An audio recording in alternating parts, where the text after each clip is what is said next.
Clean politics பண்ணுவோம்னு சொல்றாரு sir. Vijay வந்து நாங்க வந்தா கிளீன் பாலிடிக்ஸ் தான் பண்ணுவோம். பண்ணவே முடியாது. பண்ணவே முடியாது தம்பி. யாரால முடியாது? உங்களுக்கு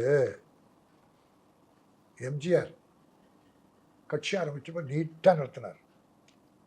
லஞ்சம் யாருமே வாங்கக்கூடாதுன்னார். இப்போ எல்லாரும் எலெக்ஷனுக்கு செலவு பண்ணி பணம் எல்லாம் ஆயிட்டாங்க. திருநாகரசு, முத்துச்சாமி, KKSR போன்ற ஆட்கள். பிறகு எல்லாரும் கசமசான்னு பேச ஆரம்பித்தார். பிறகு எம்ஜிஆர் ஒரு மீட்டிங் வச்சு பேசும்போது எல்லாரும் நாங்கள் எல்லா பணத்தையும் செலவழிச்சிட்டோம், இப்போ அடுத்த எலெக்ஷன் வந்தால் எங்களுக்கு பணம் இல்லை, நாங்கள் என்ன பண்ணுறது அப்படின்போது எம்ஜிஆர் கோச்சிட்டு இறங்கி போயிட்டார். பிறகு முத்துச்சாமி, KKSR, திருநாகரசு போய் மறுபடியும் கூப்பிட்டு உட்கார வச்ச பிறகு தான் இந்த சாராய கடை வந்தது இல்லையா. எம்ஜிஆர் தான் சாராயத்தை திறந்தார், கலைஞர் மூடிட்டார். பிறகு எம்ஜிஆர் தான் நம்ம ராமசாமி உடையார்கிட்ட பொறுப்பை கொடுத்து கோடான கோடி வருவாய், அதில் கட்சிக்கு பாதி, ராமசாமி உடையாருக்கு பாதி.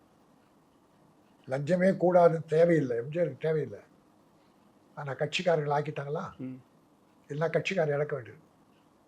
அந்த நிலை தான் இங்கே.